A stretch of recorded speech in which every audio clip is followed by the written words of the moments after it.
Hello guys! This is Jen, 6 years ng OFW dito sa Taiwan as a factory worker. And first time ko lang din mag-upload dito sa page. At ang goal natin ay para makatulong sa mga kababayan natin na gusto ring mag-apply dito pero wala pang mga idea kung paano ba magsimula.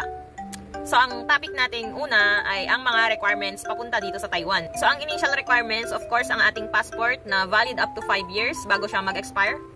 Pangalawa ay ang ating SSS UMID ID, SSS certificate at SSS contribution history. Pangatlo ay ang national ID with SSS employment history. Pang-apat ay ang ating voter's ID or kung wala naman ay pwede rin ang voter certificate.